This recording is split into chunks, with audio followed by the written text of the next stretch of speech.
It's the steepest lift access trail in New England.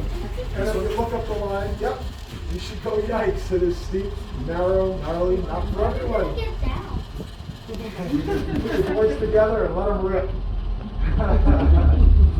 The second reason this trail is important to us is that it's a memorial trail. It's named in honor of a young man who grew up locally, became a member of the Cannon Ski Patrol, the first paid professional ski patrol in the country, I might add.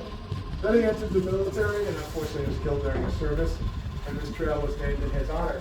His name is David Stelmack, and the trail is DJ's Tramway. Looking west, the body of water you see out there is Echo Lake. Echo Lake and the beach at the far end are part of the park, along with the tram basin and Flume Gorge. And if you have the opportunity, all those places are definitely worth a visit, beautiful in their own right. Up above the beach is a rock outcrop known as Artist Bluff. And that might be one of the best bang for the buck anywhere in terms of view for effort. It's only a 15-minute walk to get up on top of the buttress, and once you're up there, you have an unobstructed view down through the valley. And if you're interested, you can continue that walk west across the ridge to what's called Bald Knob.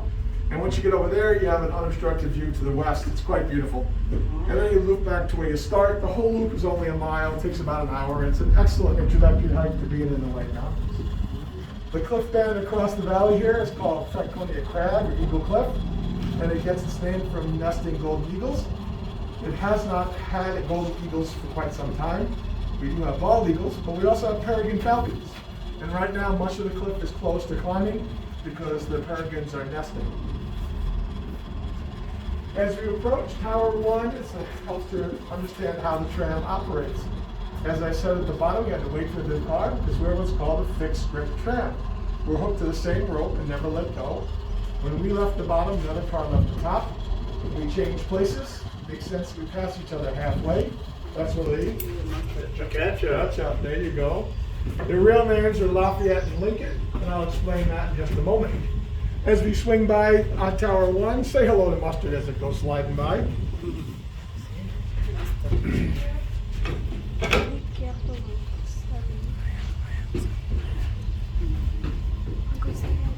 Take your phone and go. Here it comes. Just means that everything's working the way it's supposed to. See ya. The real names of the car are Lafayette and Lincoln. This is Lafayette, the other car is Lincoln, named after two of the mountains that make up Franconia Ridge right to the east. The height of land over there is Mount Lafayette at 5,260 feet above sea level. Looking to the west or to the left, see a little bubble peak, that's called North Peak. Working your way back to the east, you have, again, Lafayette, Lincoln, Little Haystack. And when you're out on the rim trail, you can see Liberty and Flume, the Tri-Pyramids, and a whole bunch of things to the east. It's our James Bond thing. You use your bat, I make you stand there, and I lift the hatch here and push the button. That is how, actually, that's how. Why I'm not standing on it.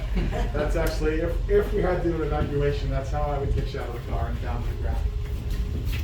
Coming up on Tower 2, which is where we transition from the steepest part of the ascent to a shallower grade. And as the car exits the tower, it's going to adjust to that new cable angle with a little swing forward and out. It's not much of a swing, but sometimes people like it.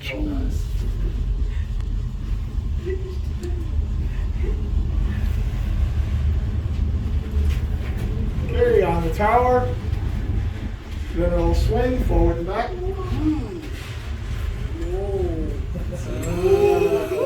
It's not much, but that's all I got. There it is. Alrighty. Looking straight through the ropes, you're looking in the area of Northern Hampshire. The Appalachian Trail, or AT, is a 2,300-mile-long hiking trail which extends from Springer Mountain in Georgia all the way to Mount Katahdin in Maine. Locally, it comes to us from the east off Mount Moosilauke, down into the valley, then up onto Franconia Ridge before going to the Presidentials, and then into Maine. Speaking of Maine, if you look to the right of the ropes, mountain valleys laced together, and in the background there's one mountain all by itself. That mountain is Old Speck, and that's in Bethel, Maine, 45 miles away as the crow flies. So the other side of that is Sunday River Ski Area in Bethel. So Maine to the northeast, northern Hampshire straight through the ropes, and everything on the western horizon is in Vermont. New Hampshire extends to the high water mark on the Vermont side of the Connecticut River.